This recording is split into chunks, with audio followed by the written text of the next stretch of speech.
Who would you say the most pointless character in The Hobbit is? Legolas? Maybe Azog? After all, neither of those characters show up in the Hobbit book. But let's be honest, the first person who came to your mind was Tauriel. But here's the thing. In my opinion, there is a character, or should I say a pair of characters, who are more pointless than even Tauriel. I know it might sound crazy, but to me, when it comes to pointless characters and subplots, none surpass Alfrid and the Master of Laketown. If you didn't know, the entire Laketown sequence in the second Hobbit film is essentially made up.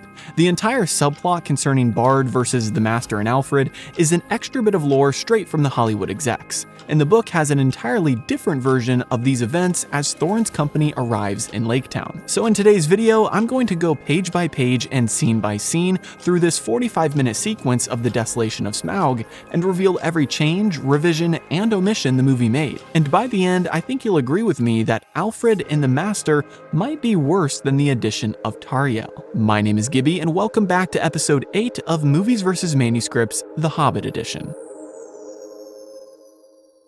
Before we get started, I wanted to give a shout out to this commenter from a previous episode. If you have any thoughts about today's video, be sure to drop a comment below to potentially be featured next. Per usual, I'll cover all the changes across the 4 major categories of characters, timeline, location, and plot. But first, let's recap what happens during these scenes of the movie. And don't worry, despite these scenes taking 45 minutes in the movie, not much really happens. So, picking up from where we left off last episode, we see Bard the Bargeman guiding his boat through the waters as he smuggles the dwarves into Laketown. As he enters, we meet Alfrid, the wonderful assistant to the master of the town, and a worm-tongue copycat. He attempts to empty the barrels on Bard's boat, which have been filled with fish to cover up the dwarves inside. However, after some subtle threats from Bard, Alfrid stops and allows him to continue into the town. Once Bard is inside, the dwarves get out of the barrels and they make their way to Bard's home.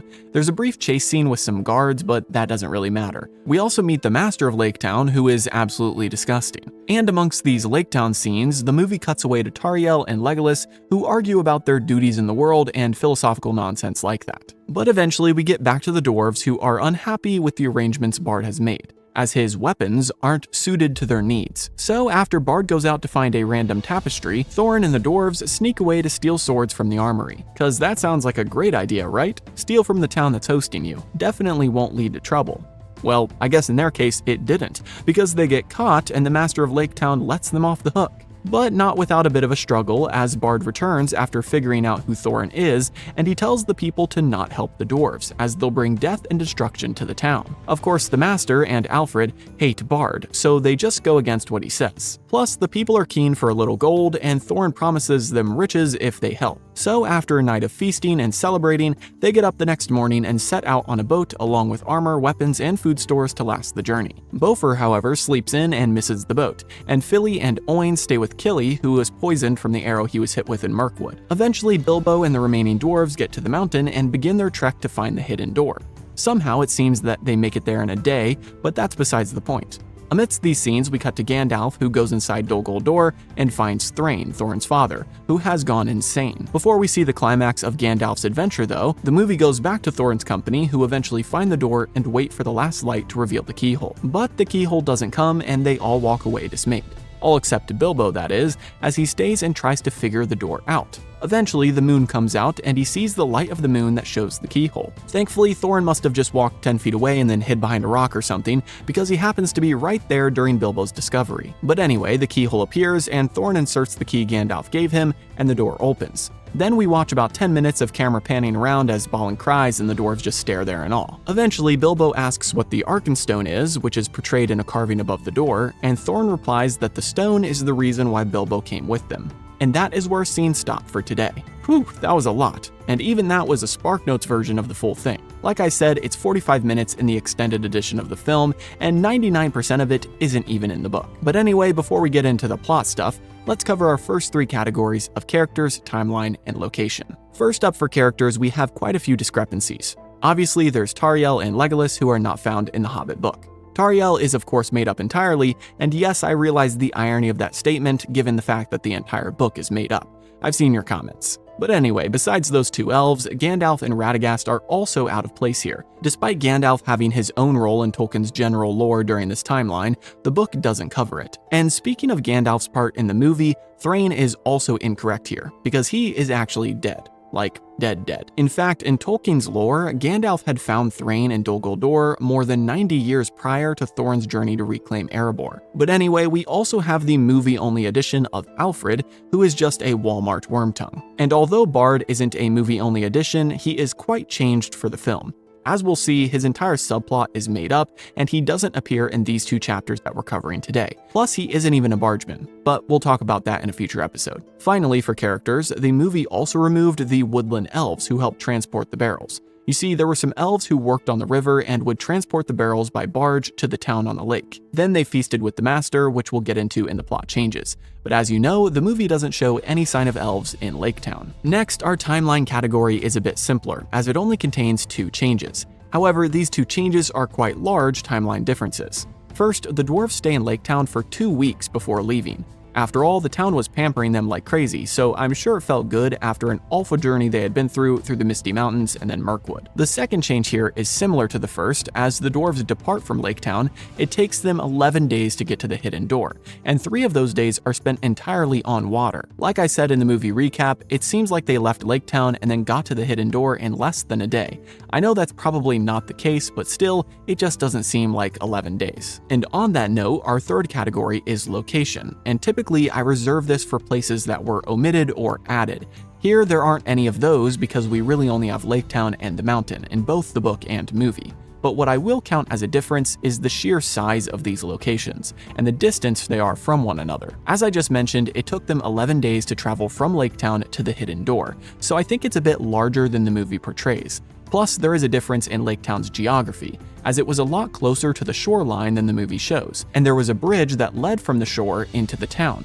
In fact, as we'll soon see, the barge with the barrels is roped near the shore, and then Thorin's company walk the bridge to head into town from the shore, but we'll get there in a minute. But before that, I just wanted to thank Jason, Joshua, Timothy, Robo Steve, and the rest of my incredible Patreon supporters who help make these videos possible each month. If you'd like to get early access to every video I make and other behind-the-scenes content, you can use the link in the description to join the community today. Also, I can't go word for word through dialogue because that would take forever. So I'd highly encourage you to listen to the audiobook on Audible to experience this story in a whole new way as we go through these movies. If you'd like, you can claim your free trial of Audible using my link in the description, which gets you 1 free audiobook and supports the channel at the same time. Now, with all that being said, we can finally get into the all-important plot changes. Today we'll be going through chapters 10 and 11, and there are several things we'll be covering. These chapters are pretty short, which is why the movie version is so astonishing, as it expanded on things so much that it was forced to fabricate new plot lines to fill the dead air. And while we'll cover more than just Alfrid and the Master today, I want you to keep your eyes and ears open and piece together the massive changes between these characters in the book and movie. Obviously, to start, Alfrid is completely made up. But more specifically, look at the Master from these scenes, and Tolkien's version of this Middle-earth entrepreneur. But anyway, before we get to the Master, we need to address our first change, which is all about the way in which Thorin's company arrives in Lake Town. Because, surprise, they don't come with Bard. Like I mentioned earlier, Bard doesn't come into the story yet. So how did they get there? Well, the elves brought the barrels to Lake Town, and after arriving, they went on to their feast with the Master. The barge was then left on the shoreline under the not-so-watchful eyes of the guards, who didn't see Bilbo unpack 13 barrels filled with dwarves. It had been a while since they had any real trouble in that land, and therefore the guards were drinking and playing games when Fili, Kili, Bilbo, and Thorin walked from the shore to the town entrance on the bridge. And as you could expect, the guards were quite shocked at the sight of 3 dwarves and a halfling. Which brings us to the next change, and that is the addition of this crazy plot involving Bard and the Master of the town with Alfrid in his ear. There is no hatred between them. There is no spying, there is no Alfrid, and thus the story in the book is a lot more straightforward. The dwarves are starving and they have no weapons, so why wander into the wild toward the mountain when there's a perfectly good town right there? That's why Thorin and the others walk directly up to the guards and introduce themselves. After the guards get over their shock, they escort Thorin to the Master of the town as he requested, and Thorin interrupts their feasting to announce himself. Everyone at the feast is astonished, and they all get up out of their chairs, with the elves who are there shouting that the dwarves are vagabonds and prisoners who escaped from Mirkwood. But after the Master of Lake Town asks if this is true, Thorin replies replies that they were wrongly imprisoned and that he now speaks to the Master of the Lake, not to the Elves of the Wood. This shuts up the elves, who quickly ran off to inform the Elven King of this new development. Obviously, another difference we have here is the fact that the dwarves don't go to steal weapons from the town armory. As we just discussed, Thorin is quite upfront with the guards and asks personally to be taken to the master of the town. He even at one point tells the guards that they have no weapons and no need of weapons as they don't intend on fighting the people of the lake. I don't know about you, but the movie version really doesn't set them up for success.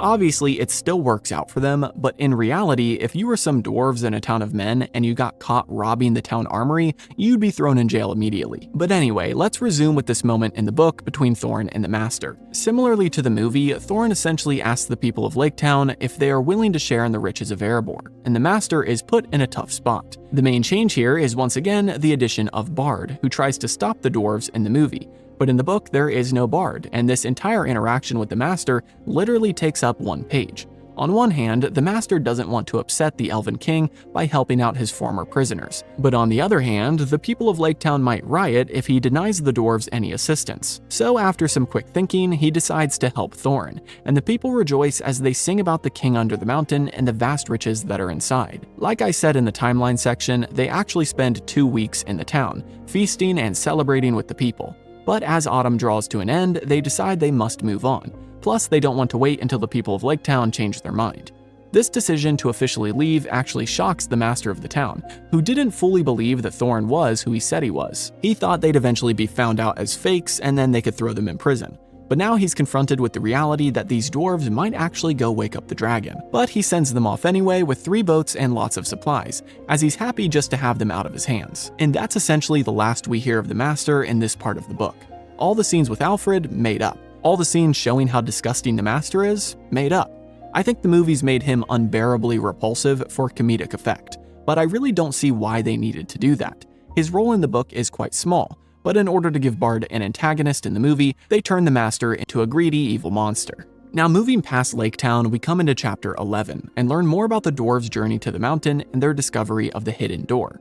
Of course, the first change in this chapter is the fact that Kili isn't sick. He was never shot by an orc archer and therefore he isn't poisoned. This also means that Fili, Oin, and Bofur don't stay back either.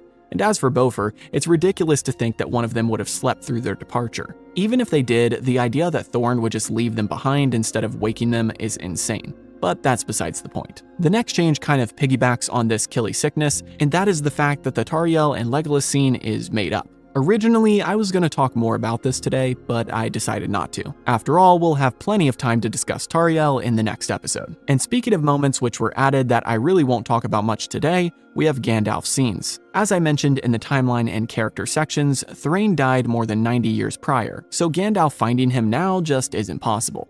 In addition, Gandalf doesn't go alone into Dol Guldur at this time. He and the entire White Council attack the fortress, driving Sauron away. But for more info about that, you can check out my video dedicated to Dol Guldur's complete timeline, which I'll link in the description. Now back to Bilbo and the dwarves, our next change brings us to the stairs to the hidden door. This might be a small change, but the stairs aren't carved into a giant statue of a dwarf. They're a lot simpler and more rustic than that. Although I think it was a pretty cool visual in the film, so out of all the changes today, I'm okay with this one. And finally, once they get to the door, their attempts to reveal it are much more earnest than the movie version. In the movie, it's like they're only there for a couple of minutes and then the sun sets and they give up. But in reality, they find the door and probably spend hours banging on it to get it open. After the sun sets, they all sit around grumpy and make comments about how Bilbo should be figuring out how to get in. After all, he's their burglar, right? Never mind the fact that he's saved their lives multiple times so far and has proved his worth 10 times over. But eventually, Bilbo does indeed figure it out, no thanks to the dwarves, and he calls for Thorin as the moon comes up and the keyhole is revealed. The main difference here? Thorin and the others don't give up and walk away. That is totally ridiculous. You're telling me they travel for months, almost die about a dozen times, and then as soon as the sun sets, they're like, oh well, let's go home now. No way. In the book, they're sad that their door didn't open, and they're frustrated, no doubt, but they don't just leave. And Thorin dropping the key in the movie? He would never do that in the book. Even if he thought the door was useless, he'd still keep the key. After all, it might be the only thing he has from his father. But anyway, Bilbo figures out the door and he shouts for the others, who all come quickly scrambling over the rocks, and Thorin opens the door. And that is where our changes end for this week. I don't know about you, but those seem to go by pretty quick for this episode. Usually I feel like I have a million changes I need to address, and even more so if the scenes are 45 minutes long. But because those 45 minutes were filled with 97% fabricated plot lines, it made things pretty easy. As for Alfrid and the Master, I get that it might be hard to explain my dislike for these characters just through this video. Because it's such a visceral thing, you really have to watch these scenes to get the idea, especially the extended edition. Just as an example for those of you who haven't seen the extended version, I'm gonna pop some images on screen of what I'm talking about. Yes, Tauriel is made up. Yes, the love between her and Kili is kind of cringy and strange, and more so because Tolkien never wrote about it. Is it unnecessary? Sure, but as for characters whose subplots are utterly pointless, adding nothing to the story, no value whatsoever, I rank Alfrid and the Master way above Tauriel. At least she lasts through the final movie and plays a role in Kili's ultimate demise. The Master, though, he's literally on screen just so you can have a reason to root for Bard, who is also needlessly added. Their entire subplot doesn't matter, and it makes zero impact on Bilbo's journey. That's why Tolkien gives him only a couple of paragraphs in the book. But anyway, enough of my ranting. What do you think? Who do you think is more pointless, the Master and Alfrid or Tauriel? Let me know in the comments. Per usual, like and subscribe if you enjoyed, and be sure to check out the series playlist to catch up on any episodes you might have missed so far. Have a great week, and I'll see you in the next episode.